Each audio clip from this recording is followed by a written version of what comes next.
প্রথম থেকেই বলেছি, আর আমি এখানে থেকে একটু বলতে চাই, আমি আগেও বলছি, গুন্ডা মস্তান দিয়ে বুথে যেতে যায় না। বুথে জিততে গেলে জনসাধারণের সমর্থন লাগে, মানুষের সাপোর্ট চাই। গুন্ডা মস্তানি করে কেউকে আটকানো যায় না, আমাকেও আটকাইতে পারছেন না। তার জন্য রাজনীতি করতে গেলে মানুষের সাথে থাকতে হয়, গ্রাস লেভেলে কাজ করতে হয়। হাওয়াতে কাজ কইরা টাকা পয়সা মানুষের দিয়া লোক দেখাইয়া গুন্ডা মস্তানি মানুষদের গাড়ি প্রার্থীর গাড়ি ভাঙিয়া রাস্তা আটকাইয়া বুথে যেতে যায় না। আজকে আমাকে তিনখানে আটকানোর চেষ্টা করা হয়েছে। আমার গাড়ি তো তোমরা দেখেছো, ভাঙচুর করে ফেলা হয়েছে।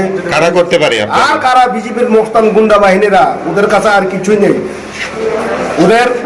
ওদের গুন্ডা মস্তানের যদি আমি এখান থেকে পালিয়ে যেতাম তাহলেও তো ওরা সার্টিফিকেট নিয়ে যেতাম। আমি সাহস করে এখানে থেকেছি, ফাইট করেছি ওদের সঙ্গে। আমি মাথা নত করিনি, কারণ আমি অন্যায়ের সাথে আমি কোনোদিন আপোষ করি না। দরকার পড়লে আমি আমার রক্ত এক বিন্দু থাকা পর্যন্ত আমি আমার অন্যায়ের বিরুদ্ধে প্রতিবাদ করে যাব। তার জন্য আজকে আমার জয় হয়েছে।